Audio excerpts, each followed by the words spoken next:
Hi, everyone. Welcome to today's webinar. We are thrilled to have you with us here today.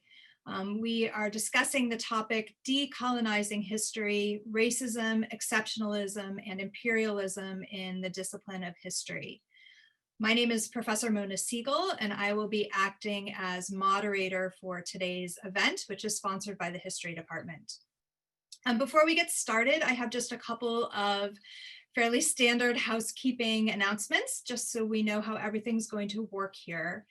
First, in terms of the timing for our event today, our webinar is scheduled for an hour and a half from noon to 1:30. And so we will be discussing as panelists some questions that we've prepared that we are hoping to talk about, that we will be speaking for about an hour, conversing about. At that point in time, we're hoping to take your questions and use them as a springboard for discussion.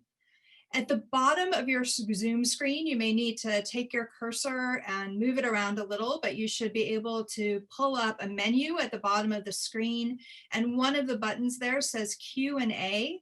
That is the button that you want to open and use to address any questions that you may have to the panelists. You can submit them at any time over the course of the discussion. We have a Q&A moderator whom you'll meet in a moment, who will be collecting those questions and will be posing them to our panelists once the more formal part of the conversation is over. Finally, as the sponsor for this event, the History Department wishes to acknowledge that we are meeting on still unceded Nisenan land. We also acknowledge the sovereign tribes in the Sacramento region, the foothills and southern Maidu people to the north, the Valley Miwok and Miwok people to the east, and the Patwin, Wintun, and Wintu people to the south and west.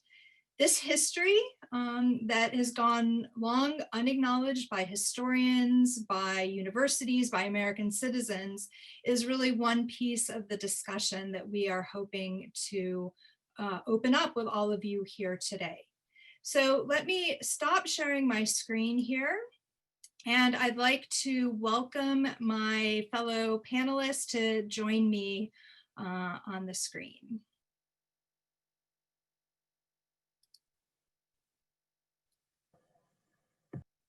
Excellent, great.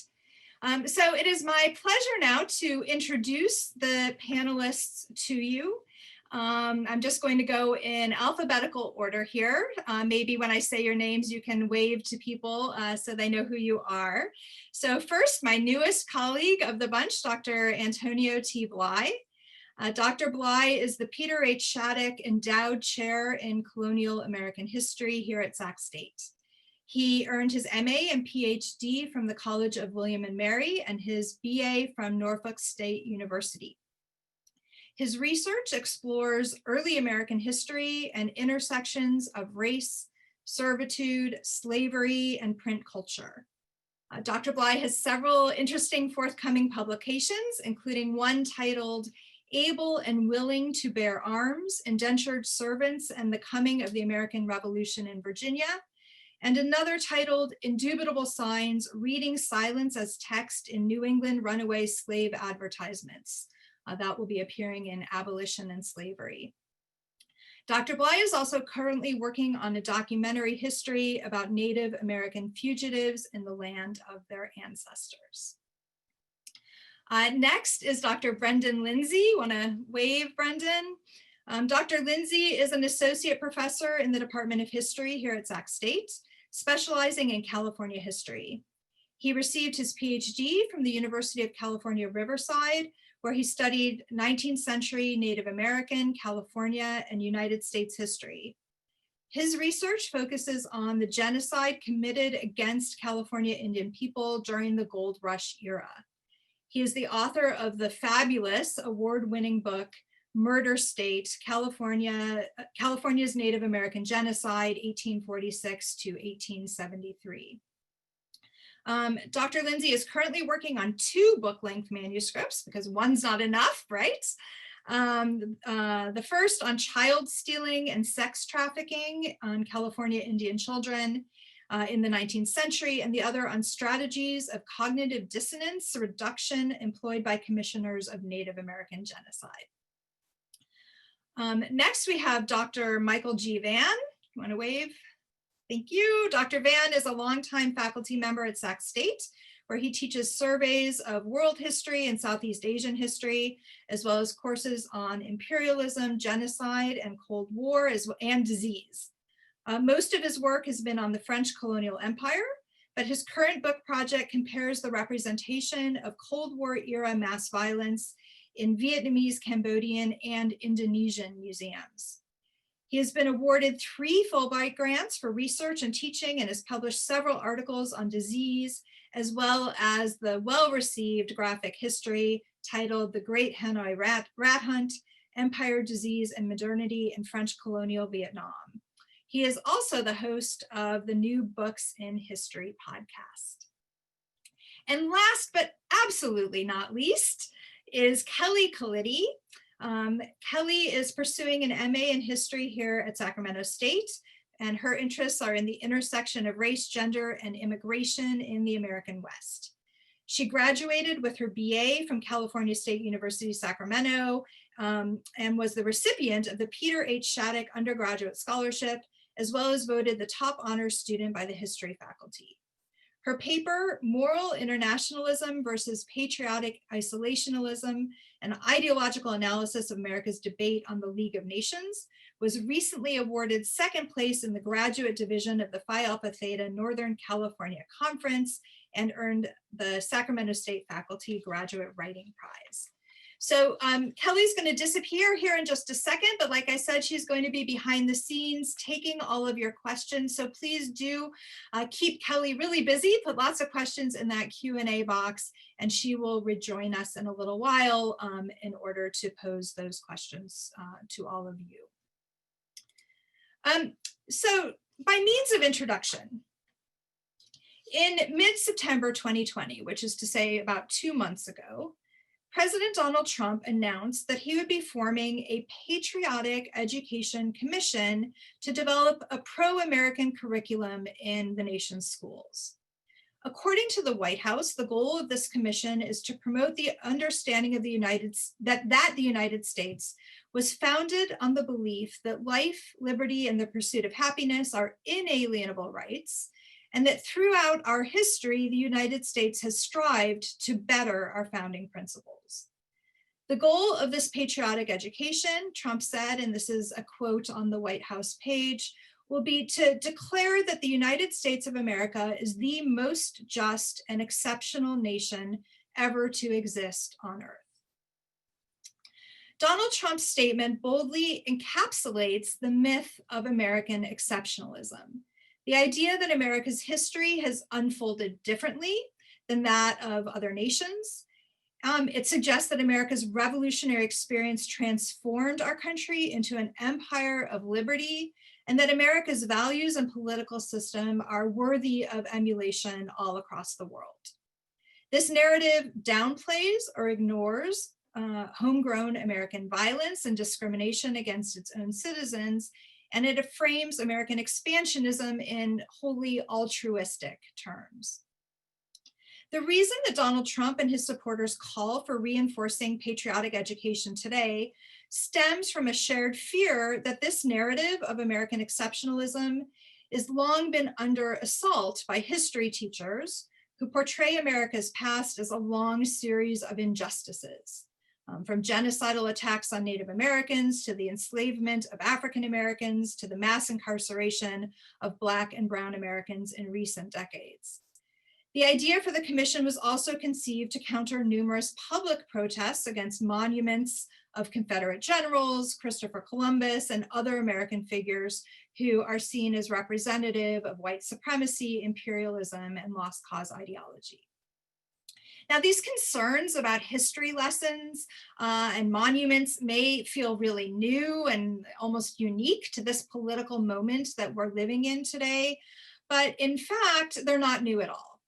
A half a century ago, the discipline of history found itself tangled up in America's culture wars of the 1960s and 70s, as questions raised by feminists, anti-Vietnam War protesters, and Chicano, Native American, African American, gay pride, and other civil rights movements began sweeping into the academy.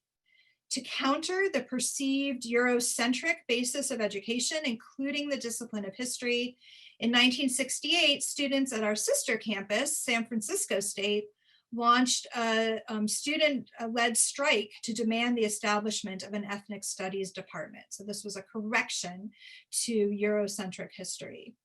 The next year, in 1960, Stanford University dropped Western civilization as part of its required curriculum.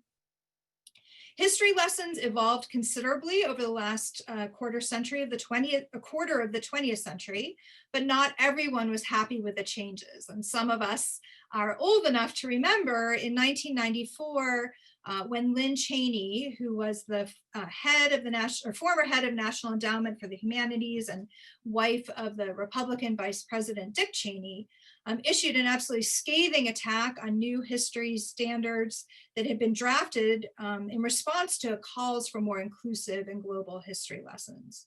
Cheney complained the new history standards promoted too grim a picture of American history, overemphasized social movements like abolition, and dangerously de-emphasized the Constitution. She also worried the new standards tread too lightly on the shortcomings of non-Western and non-white civilizations around the world. She said, and I quote, "African and Native American societies had their failings, but one would hardly know it from these new national history standards." So Americans have been fighting about what should and shouldn't be included in history research, and particularly in history education and history textbooks. And so that takes me to the leadoff question that I want to pose to my colleagues and fellow panelists here. Asking, why our discipline, right? Why is the discipline of history so centered in many of America's culture wars? And is there something specific to our discipline that makes it vulnerable to divisive politics? So I'm going to ask Dr. Lindsay to start us off with this question. Thanks, Mona. Good afternoon, everyone. I think there are a few reasons for this vulnerability, but I think fundamentally, one thing that opens our discipline up is that history is subjective and it could be interpreted in various ways, with those ways not necessarily being mutually exclusive or dishonest or having to be divisive. Yet interpretations can be harnessed to do all manner of things, including supporting and promoting political agendas. So history in itself can be a valuable tool politically, but like any tool, it can be used for good or for ill. And even what is good or ill are subjective in themselves. Accurate but different interpretations do not mean someone is lying, yet in a politicized world of binary oppositions, history deemed out of sync with a political agenda is often portrayed as a falsehood or unpatriotic or even treasonous. One example of this is the way that Native Americans are included or not included in national historical narratives. While some progress has been made over the last 30 years, this narrative in K through 12 education remains one of Indigenous peoples appearing as obstacles and foils to Western expansion, or at best kind of sympathetic figures victimized not by Euro-Americans and their ideals, their imperialism, their colonialism, or their avarice for land and resources, but instead by allegedly immutable forces like progress or nature, or vaguest of all, history itself. And when scholars today suggest otherwise in this politicized world, they're branded as unpatriotic, or even as attempting to brainwash students when they offer counter narratives to these triumphal, bloodless, whitewashed settler colonial narratives. And that's been the part of the debate I think that Mona was getting at with this proposed patriotic curriculum, which, to give you another quote from Mr. Trump, would teach our children the magnificent truth about our country. Yet given his statements, it seems this magnificence would be very narrowly conceived of, exclusive, and in line with some of these divisive politics that are assaulting our discipline and its practitioners. Great. Well, not great. Disturbing, but thank you for getting us started and really kind of laying a lot of really important matters in terms of terminology and framing of history on the table. Why don't I ask Dr. Bly to talk first? Your early America is your wagon wheel, right? So from your perspective, what makes our discipline so open to charges of divisive politics? And I think we have to get you to unmute yourself. Like Brendan, I would like to thank you all for attending this particular session. I would also like to thank Mona for putting this on. To piggyback on what Brendan has said, I think that we associate history with a notion of truth or an idea of facts. They tend to be viewed in such a way that we conceptualize them as absolutes. And what we have done in the academy over the years is to run against that grain by saying there are different perspectives, there are different ways of looking at history.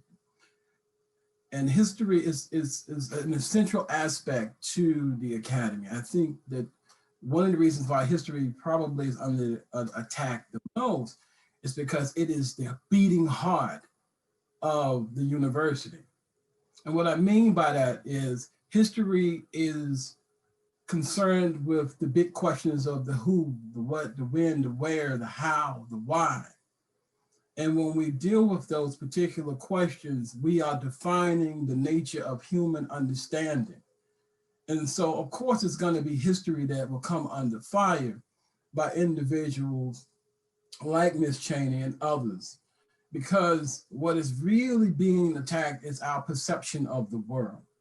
What is really being attacked is this kind of broad meta-narrative in which Westerners are at the center right now, and it is being attacked, or it is being perceived as an attack on this kind of gaze in which white, prominently male, wealthy individuals who are at the center of the narrative, say a Thomas Jefferson or a George Washington or a Patrick Henry, their legacies are being attacked in such a way just for even daring to say things that were true of these men. They were all slave owners, for example.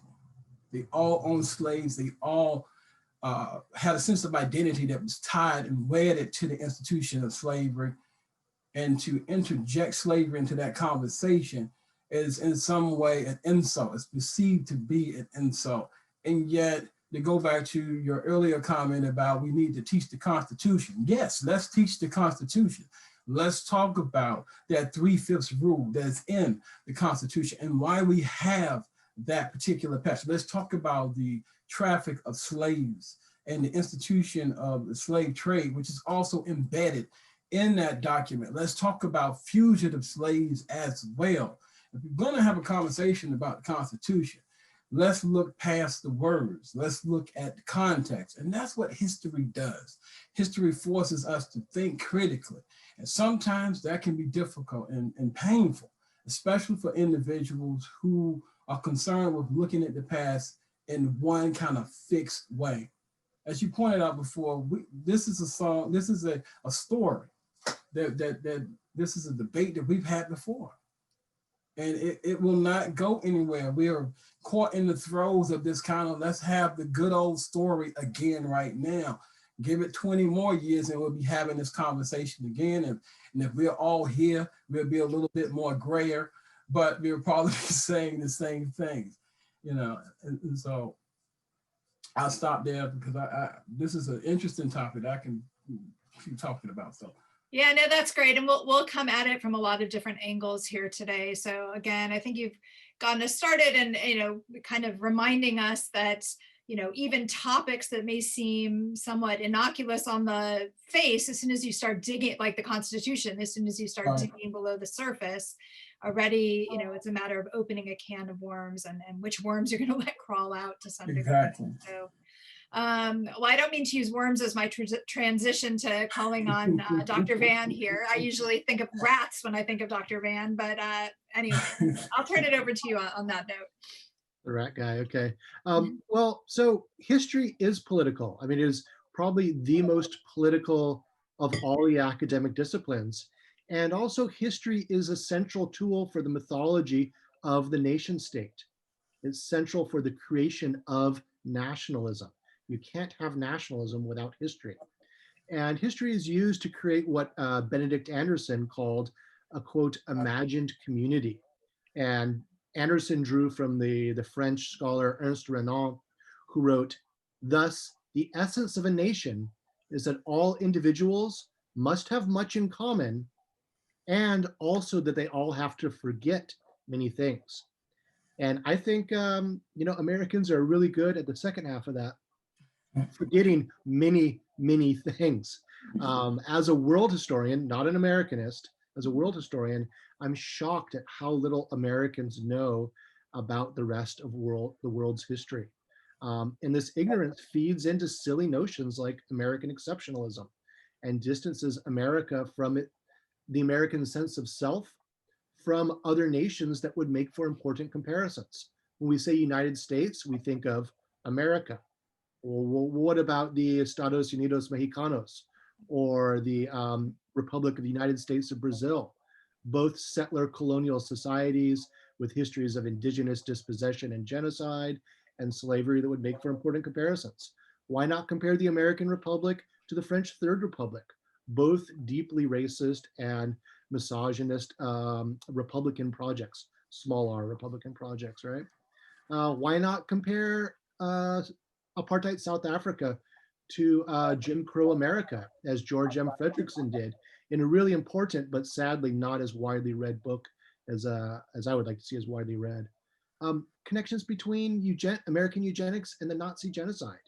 Sure, there are scholars and journalists writing about these now, but this is a very recent corrective.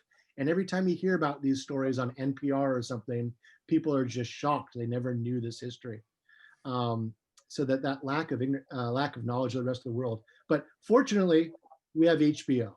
We have home box office, right? So how many white Americans learned about the Tulsa Race Massacre of 1921 from Watchmen? This fall, how many white Americans learned about sundown towns from Lovecraft Country? So if not my discipline, at least HBO will come to the rescue. So let me build off of something you said kind of earlier in your response there, Mike. You were talking about history just being tied to the idea of building the nation as an imagined community, and the idea that kind of history and nationalism have grown up side by side. Historical writing, of course, has been around as long as writing itself has existed, and that's true, in ancient China as well as in Greece and in the West.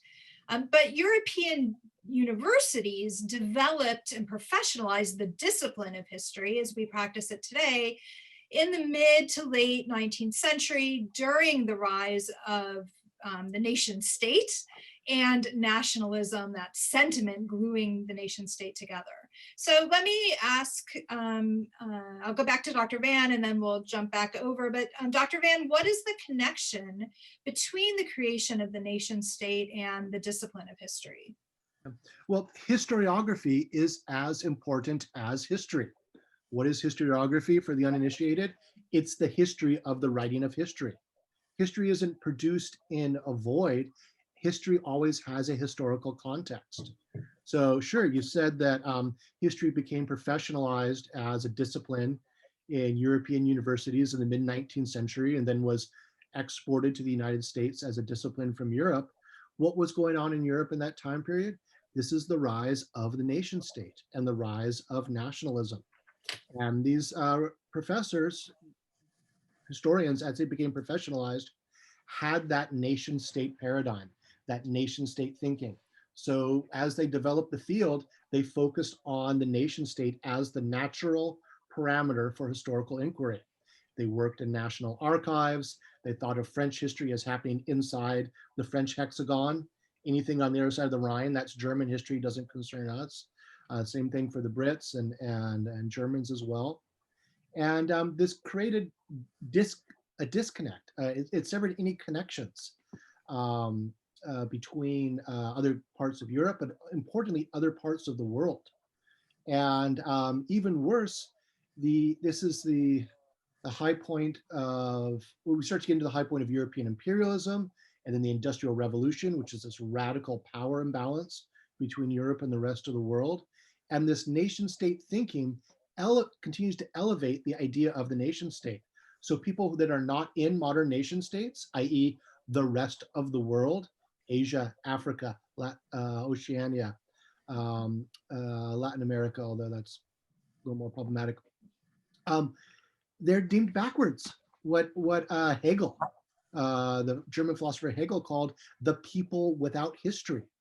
So we have to have an anthropologist like Eric Wolf coming to save us in 1982 with his critique, Europe and the People Without History, that really starts to challenge that kind of nation state thinking, and the idea that if you're not in a nation state, you're backwards, you're not modern, and you need to be brought into the fold. So again, this just goes back to my original point that nation state paradigm and history for most of the profession, the modern profession, have been so tied together. I'll talk more about this in a minute, but we see some challenges to the nation state, both in the world and within the discipline.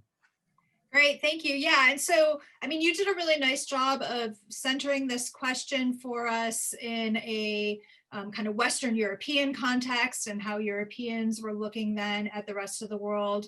Drawing this back to the United States, I mean, this period of time from the mid to late 19th century is also when the discipline of history became kind of embedded in the academy, both at universities and secondary schools. But here in the United States, this is also a time when we saw the first enfranchisement of African-American men, even though many were then stripped of that right to vote not too long after. Western expansion and the encroachment on native land, influx of immigrants from Eastern Europe and Southern Europe that were changing the nature of American citizenship. So I'll ask maybe Dr. Bly first, how were early American history lessons shaped by this nation building project of the 19th century? And what did the resulting narratives suggest about the place of Native Americans, slaves, or immigrants in America's creation? I'm going to piggyback off of what Mike had said and add to that statement that the professionalization of history also focused on literacy in such a way where it almost inherently disavowed other groups of human beings. African Americans, Native Americans, first and foremost, come to my mind. They are people without history because they are people without letters. They are people without writing. And that will have very dire consequences for people of color across the spectrum. What we don't sometimes say is that in that moment, well, before that moment of the professionalization of history, there occurred a moment of slavery in America where African Americans were prohibited from learning. And that is a very deliberate and thought out thing. And it's not as though they were anticipating someday we're going to professionalize history, but they did understand that literacy was a marker of what we considered civilization to be. And so by denying people access to letters, by denying them access to their own writing, their own voice, we can write them out of history. A perfect example of this is a text that my graduate students just completed a couple of weeks back. They read Woody Holton's Forced Founders. And what the book is looking at is how individuals like Native Americans, African Americans, and debtors played a role in forcing the colony of Virginia to err on the side of the patriots. These are, for the most part, people who did not leave behind a body of letters. And yet they managed, if you buy Holton's argument, they managed to force the colony to break with Great Britain. They broke with Britain out of fear of their numbers. And so when we talk about the narrative of history and how the professionalization of history plays a role in celebrating some stories over others, when you look at African Americans, Dunmore's proclamation in 1775, you read the document, we established martial law in the colony of Virginia. But the other thing that that document also talks about is redistributing the wealth of the gentry class at that particular moment. A third thing that comes out of that document is it deputized African Americans, it deputized indentured servants and any able-bodied persons who were willing to fight for the king. That is a scary thought. But when you look at those specific individuals who are being encouraged to side with the king during the American Revolution, you know, which is the greatest revolution, as Donald Trump would probably say, the greatest revolution of revolutions, right? When you look at the role that those individuals played in it, you have to ask yourself this question. If there were no slaves, how would have Virginia decided? That's a very heavy thought when you think about it, when African Americans are representing somewhere around 45, 47% of the population in that colony. What Dunmore did was to say, I'm going to give freedom to you so long as you kill your masters. So Virginians in kind would say, well, it's time to break with Great Britain. Imagine for a moment the American Revolution, at least from a Virginian perspective, you know, the colony that gave us our first president, the colony that gave us our Constitution, the colony that also gave us our capital city. That's the reason why I'm highlighting Virginia, because Virginia, for much of the colonial period, is the flagship colony for British North America. And so, and they're reliant upon slaves. So if there's no slaves, how would the history, how would it unravel? Much of the history, at least the way we teach it at K through 12, celebrates a narrative that if you look closely at it, is focusing primarily on New England. And I haven't even gotten to the Native American part because I can ask the same question, but I'll defer that question to Brendan if he wants to pick it up. If not, he and I can go back and forth and from there. Well, I'm going to let Dr. Lindsay pick it up, but I, you know, as one who teaches a course here on our campus on the French Revolution, democracy and human rights, I'm not going to let you get away with calling the American Revolution the you called it the greatest. So I'm not even going to let you get away with calling it the most important, but we'll leave that to the side and hear from Dr. Lindsay. Hey, thanks, Mona and Tony. Folks, my answer is a little bit different, but I just want to say quickly, Mike mentioned the professionalization of the discipline.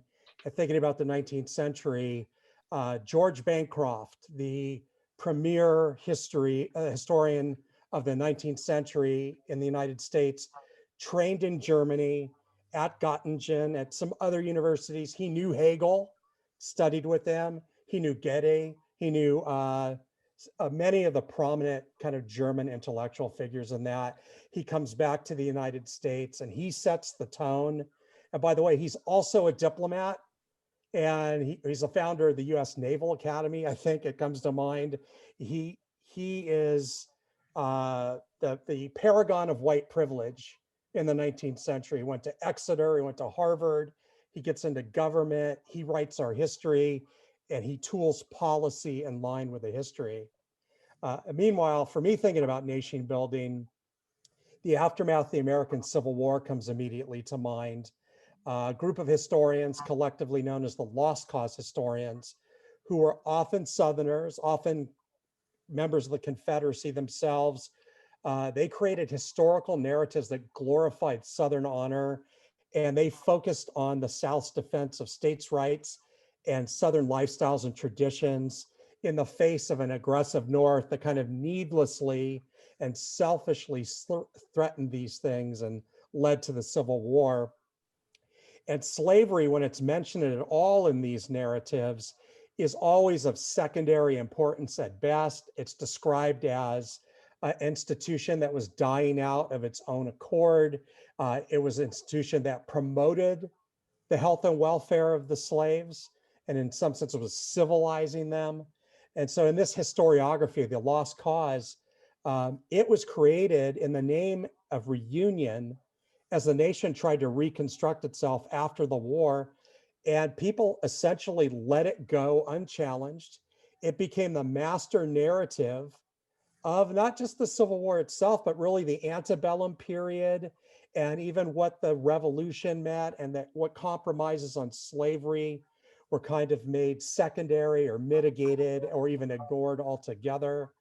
And it wasn't until the 1950s that historians started to really debunk and challenge that. And it's a powerful narrative. And I think any instructor that's taught the early American history has met students that still were taught this interpretation today, that it was about states' rights. It had nothing to do with slavery. And indeed, when a historian today presents that idea, they're often looked at as if they're lying or fibbing, because this could not be true, because what they had learned earlier in school. And so, of course, it also supports these symbols of and the monuments to the Confederacy that are located in numerous places in this country, even outside of the former Confederacy. And this lost cause historical narrative gets politically engaged in defense of the maintenance of these monuments and of these narratives. I think I'll leave it there, but I suspect we'll probably come back to other facets of that as well. Yeah, no, great, really important points. Of course, for those, we have lots of history students and alumni on this webinar, and David Blight's book, Race and Reunion, is a fabulous one for, I think, an introduction to some of these topics. So I want to get at this question specifically of exceptionalism, of America being kind of a unique nation historically and in the present. I think particularly after World War II, when America in fact emerged as a global superpower. We feel like it's always been that way, but it's relatively recent. And in that context, Americans grew to see their nation as exceptional, right? As a uniquely successful democratic model for the world. So Dr. Lindsay, I'll ask you first. How have ideas about American exceptionalism influenced the way history is taught here in the United States? Oop, you gotta unmute yourself. Sorry, my bad. I should open by highlighting the ism in exceptionalism.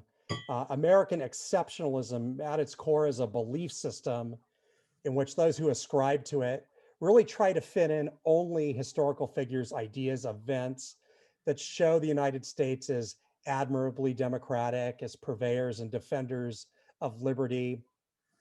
And really, to add one I don't think we've mentioned in our opening yet, this exceptionalism is a result of divine will or favor for the nation.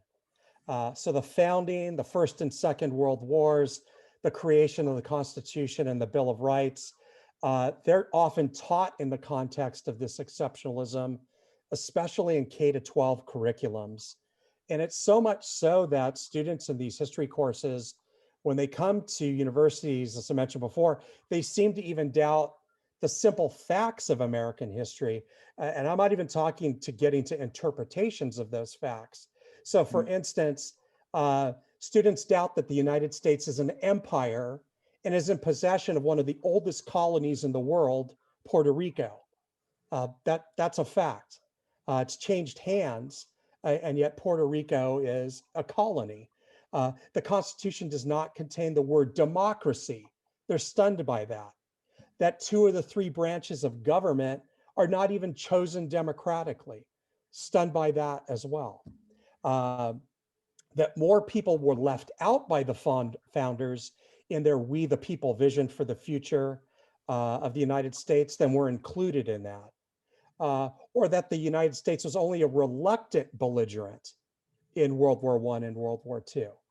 And so much of history education kind of with this exceptionalism as its grounding takes students to places that when you then turn to history at the university level, our courses sometimes turn into some degree introductions of counter narratives. And this is what gets branded, I think, as some type of political crusade by ranting, maniacal history professors on the left, rather than an effort to just offer a well-balanced, inclusive narrative reflective of as much of the diverse American experience as possible. Great, Dr. Bly, you want to pick up and add anything there? Or you don't have to, but if you want to add 2 to 5 cents worth. Yes, I would. When I think about history after World War I, perhaps the thing that pops to my mind is a popular television show that called Happy Days. For those of you who might not be familiar with Happy Days, go on YouTube and or Google it and just watch one episode.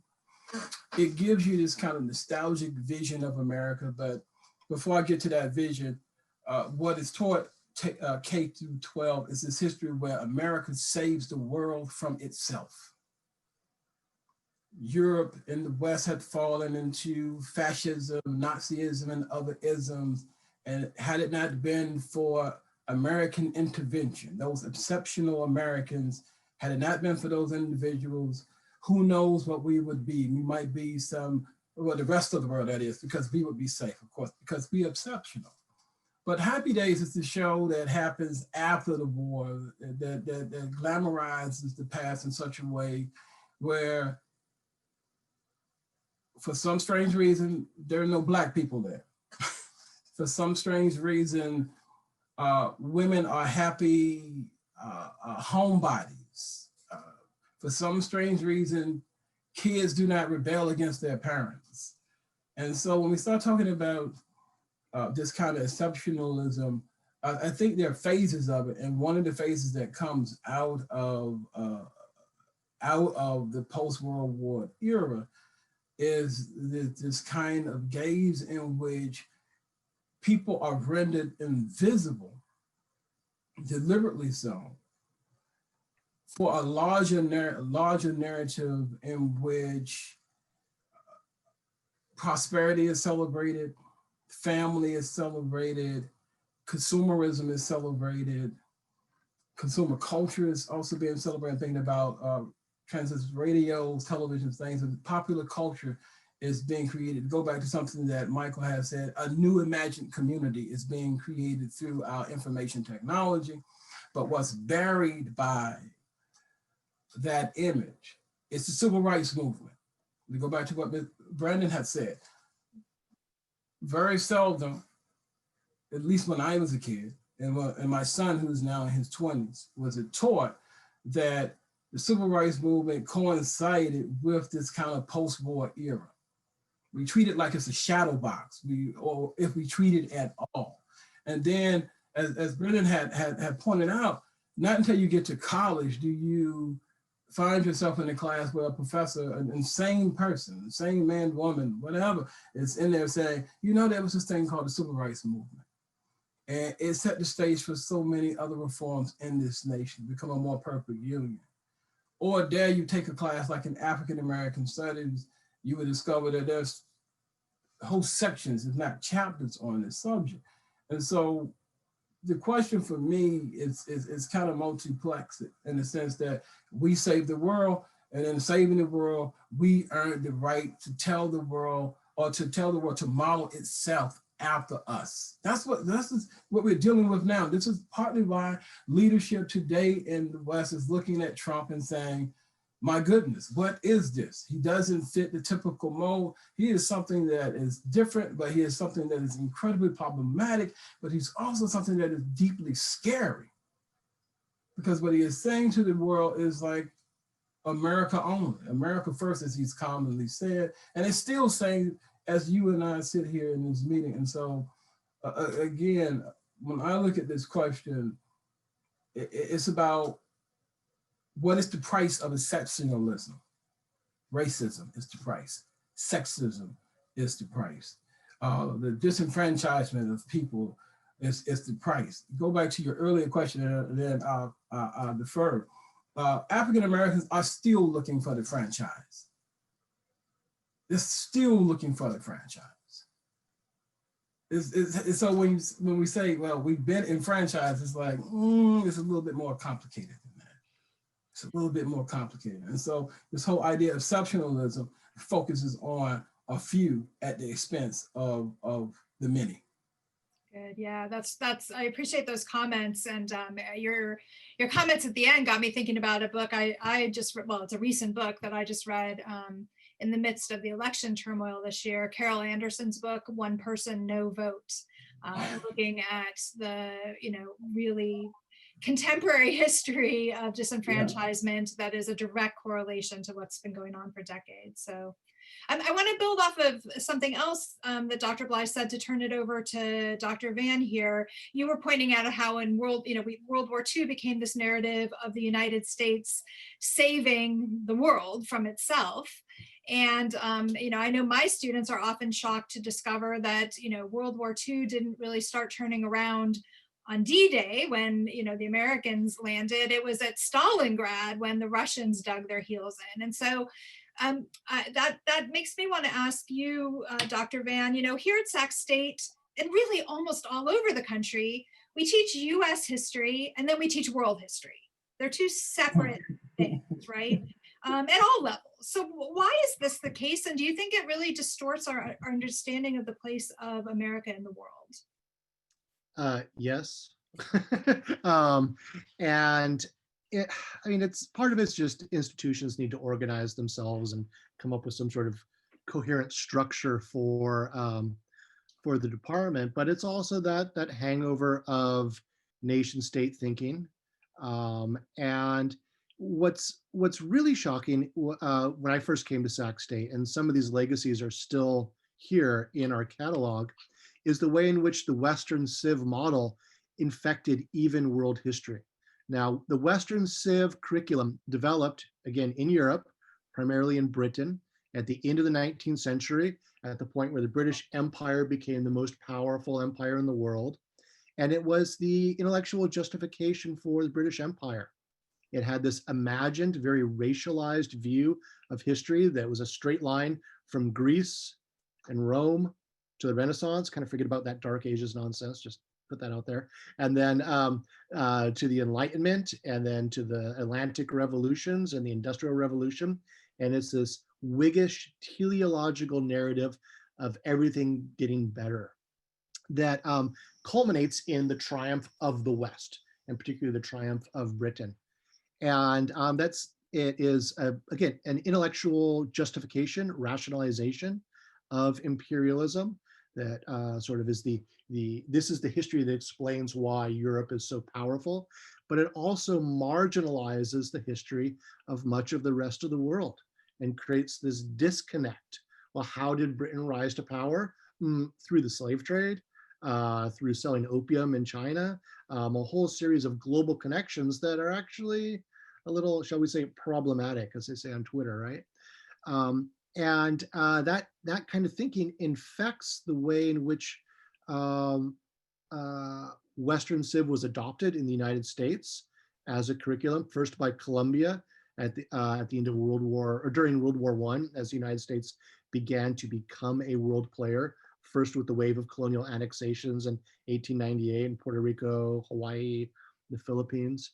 But then in the Wilsonian moment of 1917, and Wilsonian in both senses of the word, Wilsonian in terms of globalization and international engagement, but also in terms of the domestic Wilsonian movement, which was reaffirming Jim Crow, reimposing segregation on the federal government. And that engagement with the world, but along a Eurocentric Western Civ, very exclusionary lines, it's central to the teaching of Western Civ and still infects some world history teaching. So when I first came here, and this is still the case, the lower division world history course in the course catalog was described as study of major civilizations of the world from the beginning of civilization to 1600, covers the classical and medieval traditions in the West, as well as at least two major non-Western cultures. The rest of the world is an afterthought to this imaginary connection between the West that excludes the important influence of the Islamic world in creating the Renaissance, excludes the way in which Europe's economic and technological rise was based upon colonialism, imperialism. And this is this ongoing legacy. And fortunately, the field of world history is really trying to decolonize that and try to break away. I've got a tech issue. I'm going to have to log out and log back in. I'm going to do it now before I disappear mid-sentence. Okay, good. That's fine. And I actually, I'm keeping an eye on the time here and also looking and realizing we've had a lot of really great questions coming in. So I want to make sure we save time for them. So I'm going to jump us to the last question that that we all talked about in advance and use that to kind of wrap up our part of the webinar, and then we'll bring Kelly back and open it up to some of the questions from the audience. So Mike ended by talking about world history as kind of a step towards decolonizing the discipline. And among historians, anyway, we hear a lot of calls to decolonize history. It's kind of a catchphrase. So I'll start with Dr. Bly and we'll go from there. But what does this even mean to decolonize history? What would such a change entail? And then at Sac State, are there both kind of short-term solutions and long-term solutions that you think are necessary in order to re-envision the discipline of history and maintain its contemporary relevance? The way that I have interpreted the notion of decolonizing history is to expand the narrative, to create a much more inclusive narrative. So how do we get there? And I hope this come up in the Q&A section, because this is one of the things that I was speaking about at the 1619 talk last year. So we have to make some things mandatory in relation to history. We have to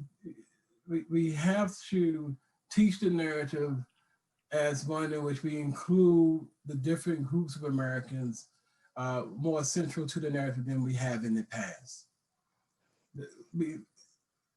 And so the way that I've got at that notion of decolonizing history is say, ethnic history, for example, should be mandatory. Every student should have to take it. We might want to consider Native American history along the same lines here at Sac State. I was listening to you speak about the Native tribes whose land this property sits upon. We need to include that narrative. African Americans, the same thing. Now, there's a problem with that. And the problem is that's going to expand the curriculum. And I can already see parents, self-included, my kids are grown, but I can see parents saying, wait a minute now, who's going to pay for all of this? I think we have to ask ourselves, what is the purpose of history? I think it's a really big question, really complicated question. What is the purpose of history? To go back to Mike's earlier comment about nation state, I like to think that one of the functions of history is to produce critical thinkers who are citizens. But how do we do that and at the same time consider the diversity within our communities? We have to, in my opinion, this is just my opinion, make it mandatory that we teach other people's history. As a student who attended at HBCU, a historical Black college and universities, one of the things that I think I benefited the most from that university, Norfolk State, Behold the Green and Gold, I gotta give a shout out to my school, is that they made it a point of saying, before you can know your history, you have to know someone else's history. So before you take African-American history, and before you take so-called American history, you're going to have to take someone else's history. And that was built into their curriculum at that time 100 years ago. And it really benefited me in a profound way, because it gave me other ways of reading primary and secondary sources, and even questioning what those sources are. What is a primary source? What is a secondary source? But I got there only through this process of being forced. I wouldn't call it forced, being compelled, because I did want the degree, being compelled to learn someone else's history. And maybe that's the way we can get there. So that's how I see decolonizing history. I'll stop, and I see the time now. Dr. Van, how about you? What are like beginning steps? Or are we already on this road and we just need to keep following the path we're following, or do we still here at Sac State and as members of this discipline need to still do a lot of really serious rethinking? Yeah, well, we could start by killing Western Civ. It is, I mean, it is patently absurd that in our program, Western Civ can be substituted for world history. Wow. For undergraduates. But you know what cannot be substituted? Get ready, Tony, get ready. Asian Civ, Islamic Civ, African Civ. Those can't be substitutes for world history, but Western Civ can. I mean, right there, we can start right there. Decolonizing our catalog descriptions, decolonizing our nation state thinking. I don't know, hiring faculty that someone to teach China. When 50% of our department are my much beloved Americanist colleagues, but 50% of the department is devoted to the United States. Why not give proper coverage to the rest of the world? You know, one faculty position for Africa. Africa is a very big continent that is incredibly diverse, incredibly diverse. You know, I think there should be targeted hiring and faculty representation that represents the world appropriately. That's what decolonizing means to me. And for me personally, making sure that there's proper representation from around the world in my syllabus, that there are readings that challenge Eurocentric thinkings in the readings and on my own. But world history will save the day. So just World history will save the day. All right, Brendan, go ahead and wrap up this part of the conversation for us. I just, one of the things I like to remind everyone of is colonization imposed languages, cultures, social structures of race, class, and gender, political and economic systems on indigenous peoples. And these attempts, of course, they're genocidal attempts. The physical extermination left behind survivors that were then confronted with programs of assimilation. So for me, decolonization has a very specific definition as a Native Americanist. It has to go beyond just simply adding coverage of indigenous peoples. That doesn't go far enough.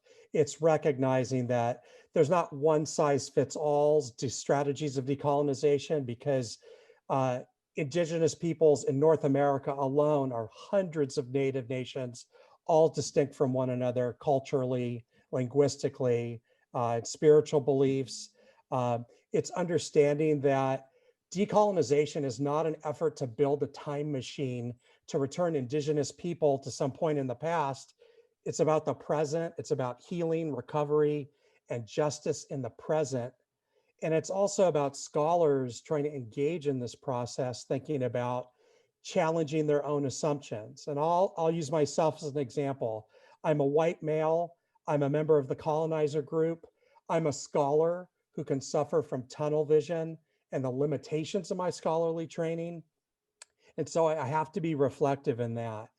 And so as I think about the university, especially in its role as an anchor university, it has the opportunity to involve itself in this process beyond offering courses in various departments that address issues associated with decolonization.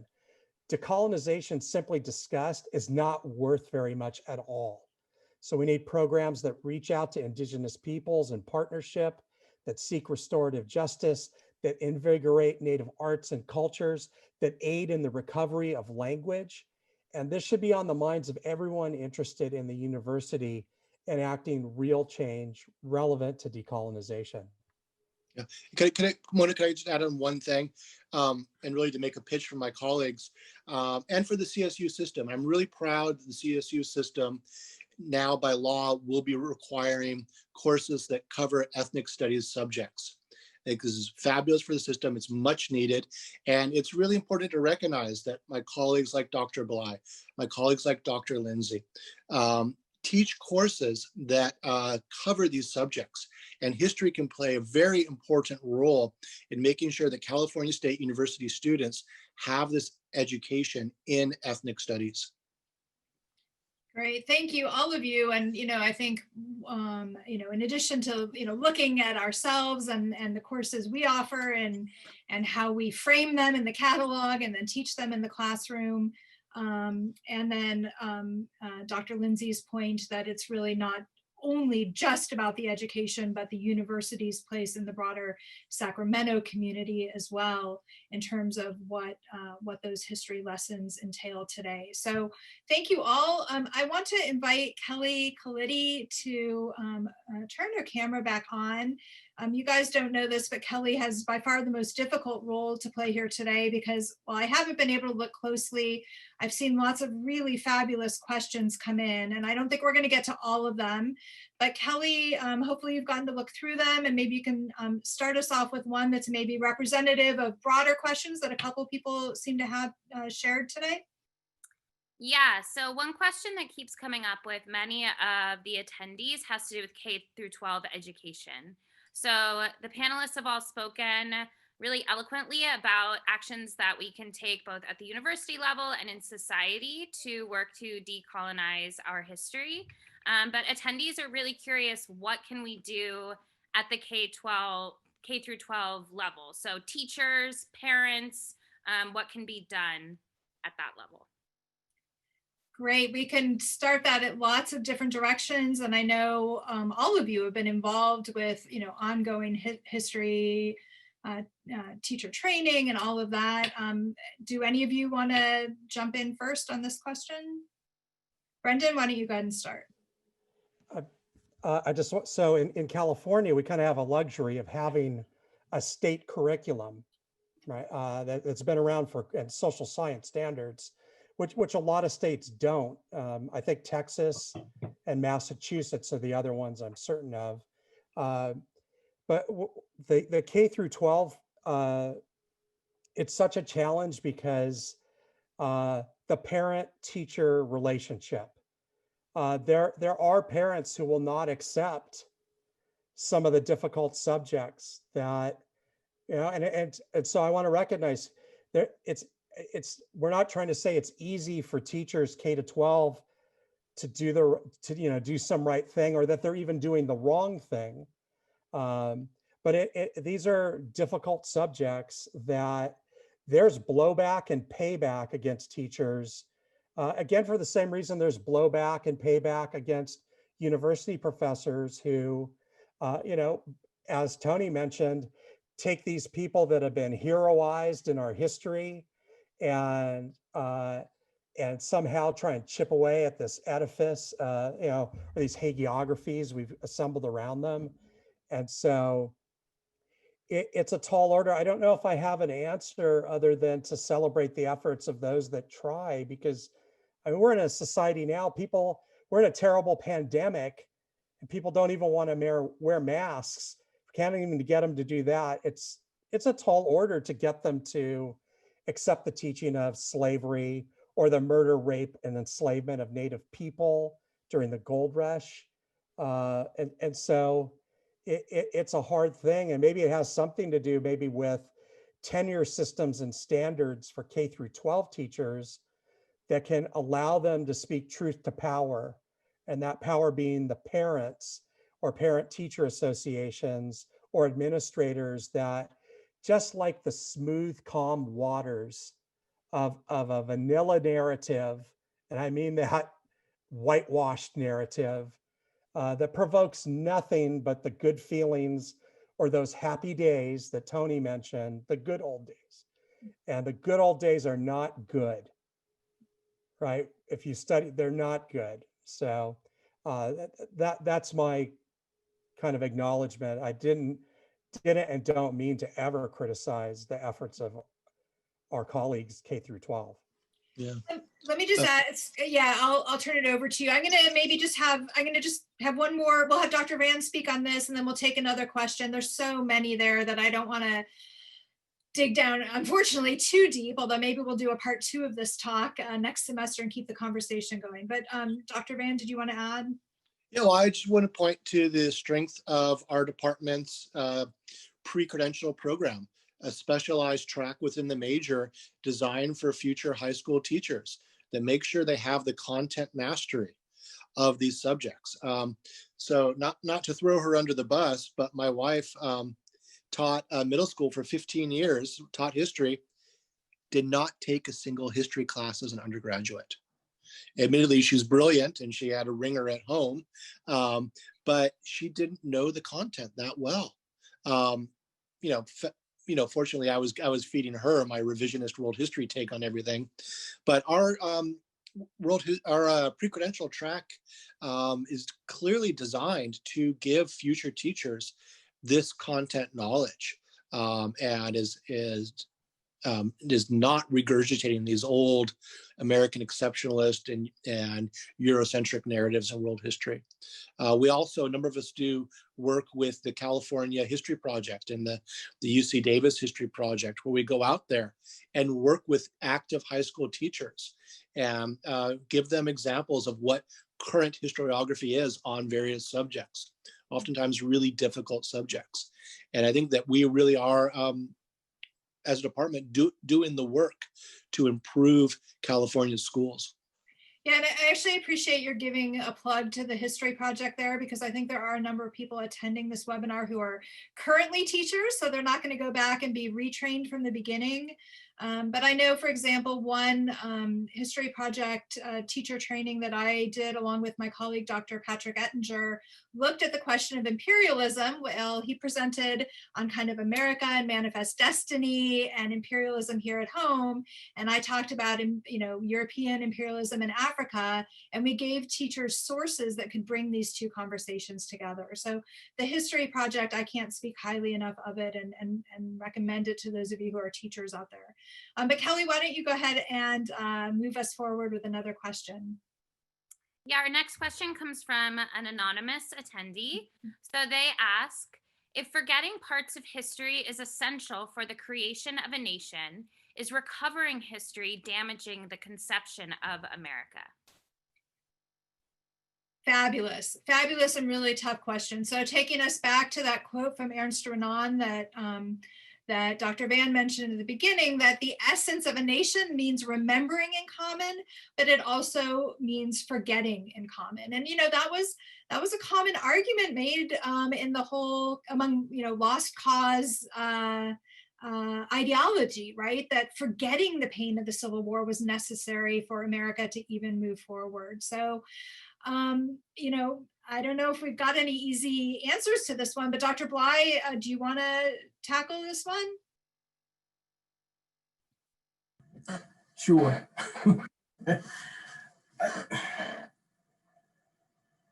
Short answer, no. I think that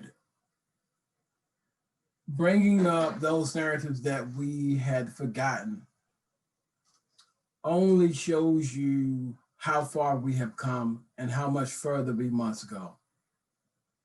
And so within the grand sweep of historiography, I think it's a good thing that the narrative is constantly changing, that we are constantly questioning what is history, what is the national narrative, if you will, because there are pavers on this road to a better sense of who we are. In my one lifetime, I can tell you that the way I was taught from K through 12, African Americans never came up until I went to college. I can tell you Native Americans once fueled this great nation, and then all of a sudden, magically, they disappeared. And to go back with something that Brendan has said, then I went to college, and like many students, I felt like history had been misrepresented. I remember this fondly with a professor who I will not name because he's still alive, and he might be watching me. I said, I've been lied to. I didn't know this. I've been lied to. And he said, no, son, we got you to a point where you can at least know the basics. Now it's time to put on your big boy's pants. This is the exact quote. He knows this. Put on your big boy pants and walk forward with this new knowledge, but more importantly, do something with it. And so remembering and forgetting is a part of history. And I think it's a part of history that's necessary for us to become better. That's just my take on the question. Dr. Van? So I know I just called for killing Western Civ, but let me quote Socrates.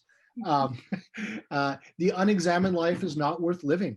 Living a world, a life of lies and self-illusions is an unfulfilling life. So it is a necessary, difficult process, but it is necessary and difficult to have a better world and to live a better life and a better country. Kelly, why don't we go ahead and, well, all right, no, go ahead, Brendan, but really quick. It's very quick. I think Cold War America, a historian, Henry Steele Commager, said that when patriotism is conformity, then it's not patriotism at all. And this idea, or Gore Vidal, we're the United States of amnesia. And so, again, I have to agree that with Mike's quotation, an unexamined, unreflective existence is not worth bearing the thought of. Admittedly, the fully examined life can be unlivable. So. Well, and then we're back at forgetting. So, all right. Well, why don't we take another question, Kelly? All right, the next question comes from Jason.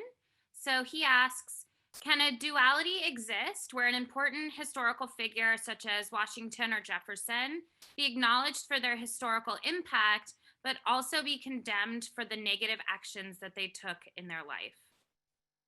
Good. So I like this question because it is raising that issue of whether we study people because of their specific moral example, or if we're trying to understand them in their historical complexity. Right. Brendan, I cut you off earlier. Do you want to tackle this one first? Well, unless Tony seemed like he wanted to go, so I didn't have anything in particular. I'll be quick. We've made Jefferson, Washington into these kind of paragons. The question is, of what? Of what? They're paragons of what? I think what scholarship is showing, and I just finished reviewing a book about George Washington for the Women's Quarterly. And it's a great book. It's about Washington's relationship, his management of the slaves in Mount Vernon. Excellent book. It doesn't make Washington any less grand. What the book succeeds in doing by showing you how this man micromanaged the lives of both his servants and the slaves that he owned, over 300, is his humanity. He was a man who was deeply flawed, deeply troubled about his relationship with slaves. And I think Thompson did not try to make Washington into a different type of statue by saying he was a man of his time. No, instead what she did in that work is show Washington was uneasy about slavery. And then there were times when he was quite at home with it. And so that's what I mean by history getting at the core of these questions, bring to our attention our common humanity.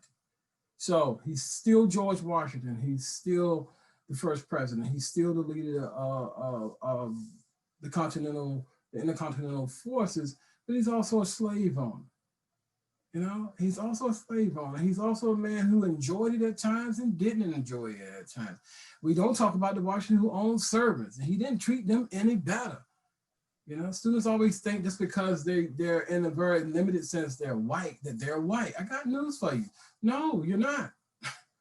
You're not the white that George Washington would have recognized. You have to be white, male, 21, own so many acres of land or money. You know, you have to be all those things. So when I say this to students in class, they always say, well, I kind of got 4 out of 5. So doesn't that qualify? And it's like, no, it doesn't. And so I think that's what scholarship is doing. Washington's a great man, but he's a flawed man. And so you and I are the same thing. And I think in that statement lies the hope of us growing. Now, where are we going to go? That's a whole nother question. I'll stop. I'm sorry, Brendan. Oh, no, that's okay. I just wanted to add quickly 2 things. One, I don't see why things have to be mutually exclusive, you know, in these narratives. And the second, and connected to that, history is a conversation between the past and the present about the future. And so as we approach the past ask it the questions we're interested in. We don't need to have a mutually exclusive investigation of the past. We determine what we want to take from it and move forward with about our future. And the idea that we would leave things out, as Tony mentioned, I totally agree with him. 20 years from now, knock on wood, we will return to this, and it's about every 20, 30, it's like depressions and panics, and it's about every 20 or 30 years. And so I always hate that phrase, history repeats itself, because history has no agency whatsoever. People have the agency. Right. So in that conversation between the past and the present, if we don't have the whole talk, then what we arrive at is worthless at the least, and maybe ineffective at the best. Why don't we go ahead? We're going to only be able to probably take a few more questions. So Kelly, you want to put another one on the table? Yeah, we have another anonymous question. So this one asks, if American society is increasingly polarized and unwilling to compromise, should we expect our views of American history to follow a similar course? So if I understand that question correctly, are we, is our political polarization today kind of trapping us in a similarly polarized view of the past? And then maybe also, throwing on, is there a bridge, between these opposing sides? Now, although I think it's wrong to say that there's just two, I think there's many, but opposing visions of the past. Any of you want to tackle that question? I'll give it a go, I guess. Or go ahead, Mike. No. Oh, okay. I think that it is pulling us in, and it is affecting people's willingness to explore history in other than, sometimes jaundiced ways.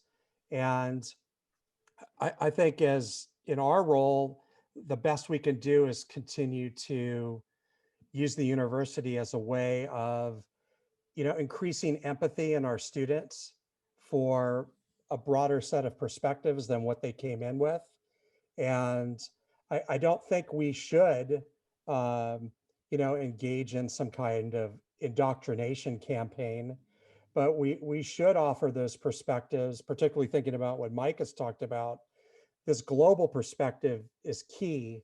If there are Americans that ascribe to American exceptionalism, the idea that I don't know what, something in the water made us special. I don't know, but for me, teaching about California history and thinking about, just how my students come into a classroom and they're stunned to know, the Central Valley was irrigated with blood before it was irrigated with water. Absolutely. I'll leave it at that. Yeah. Mike, did you want to? Well, just quickly, if the choice is between a narrative that is useful but not very well informed, but easy to use, versus a narrative that is complicated but much better informed, I'm going to go for complicated. Yeah, and I like what both of you said, but I like where Brendan, started off. I often tell my students when I'm kind of giving a pitch for why you should be taking a history class beyond the fact that it's checking some box in your curriculum, is that it's teaching us empathy. And I think other disciplines do that too. I think literature does that. I think there are many avenues into the human condition, but I think history is one of the most poignant and the most helpful of them. And so I think keeping that in view is a really nice starting point anyway. Kelly, go ahead. We still have a little more time. This next question is for Dr. Van. So this anonymous attendee would like to know, how do world historians deal with American exceptionalism in world histories and historiography? Well, we sneer at it. We snicker at it. We make fun of it. No, we definitely, well, so here's the dirty little secret about world history. World historians are pretty bad about bringing America into their world historical frameworks. And you see this in the way that classes are taught and even the way some textbooks are designed. It's like, okay, the colleagues across the hall are doing the American history.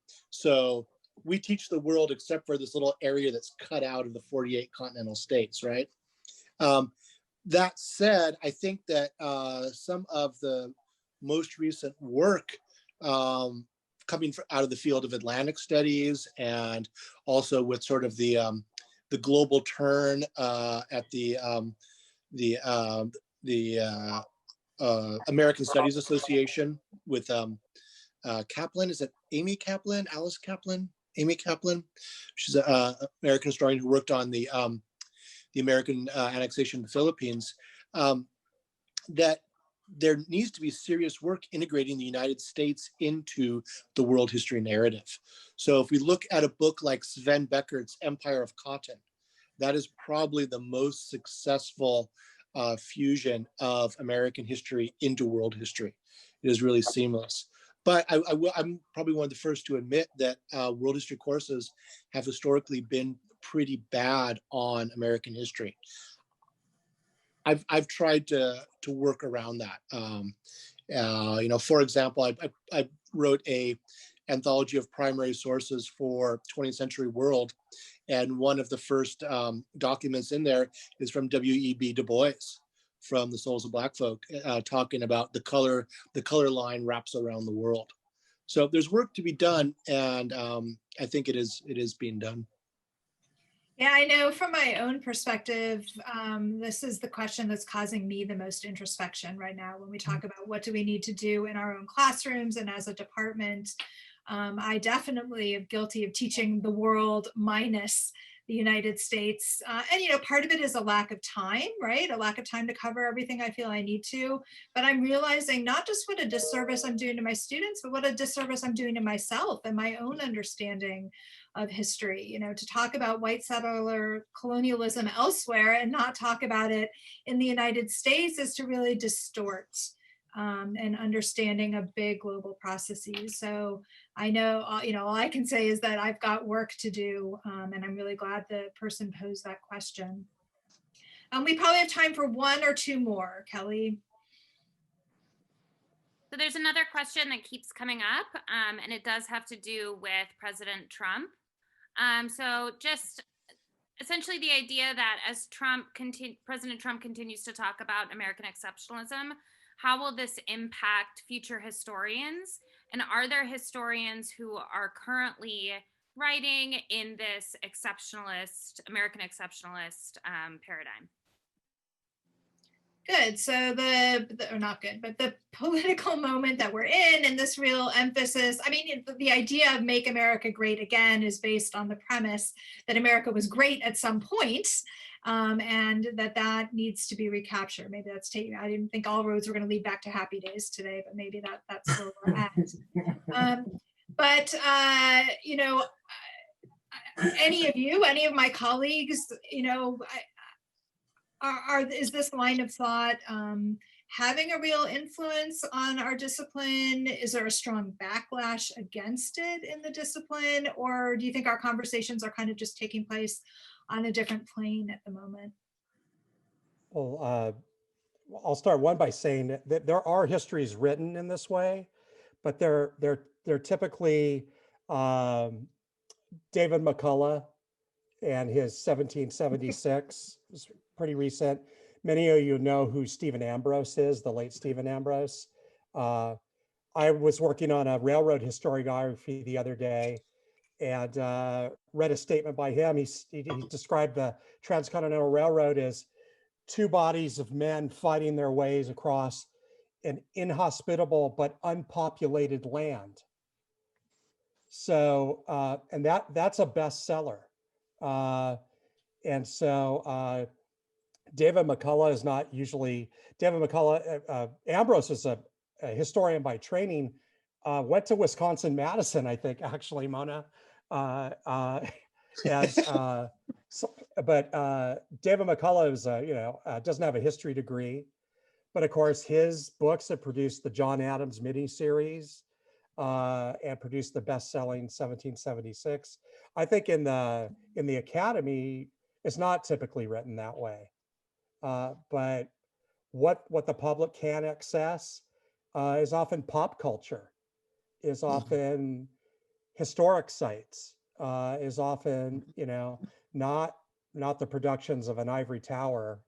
And so I think our discipline has to continually look to public history as a way to really, outside of a classroom, how will anyone ever learn any of these things? And public history is usually the answer. Yeah. I'll go to you, Mike. I know that there's at least some attendees on this webinar who are involved in museums and public history in the greater Sacramento region and maybe even more broadly. So I think finding ways to increase dialogue between the academy and practicing public historians, and also, quite frankly, for us as historians to speak to a broader public in ways that are publicly meaningful is probably part of, many pieces of a solution. I'm going to go ahead and hear from Dr. Van and then Dr. Bly, and then I think we're probably going to have to wrap it up. I'll just be quick. I mean, we have a constant struggle against the market and market-driven history and market-driven publishing. And it's a derogatory term, but I'm a dad, so I can say it. There's a lot of dad history out there, the History Channel becoming the World War II channel, or the Civil War channel, or the Hitler channel, just like lowest common denominator history. And unfortunately, a lot of pop history writing does that. And I think that really is the responsibility of those of us in the academy, trained professional historians, to produce public-facing scholarship. We have to get our message out there and make it accessible. Professional historians have to stop writing for each other and bring the public in there. Otherwise, it's going to be the David McCulloughs and yet another book about a president. I mean, the whole idea of presidential history as a field of history, as if history happens in 4-year segments, just makes my mind explode. Dr. Bly? What I would say is I would like to piggyback on what Brendan had said. Public historians offer us a really interesting opportunity to engage in historical discourse without it feeling too academic. And so I'm going to use this particular moment to advertise a program that our department has coming up in the summer.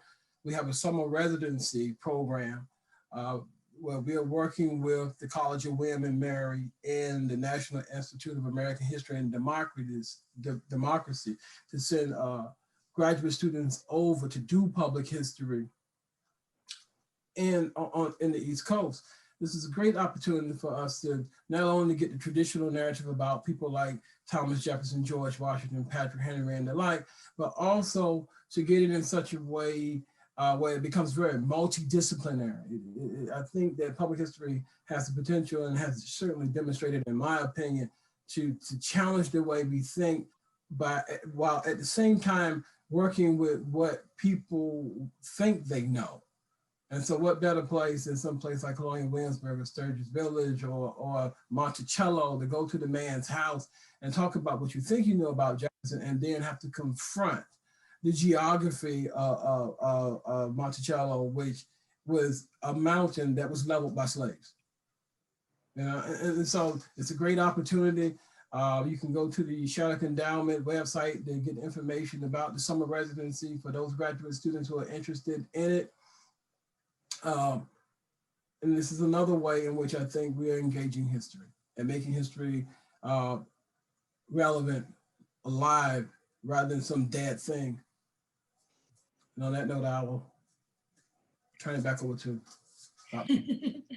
Well, I wish we could keep going, but we're going to go ahead and call this webinar to a close. I hope if we haven't solved any problems, at least we've posed some important questions.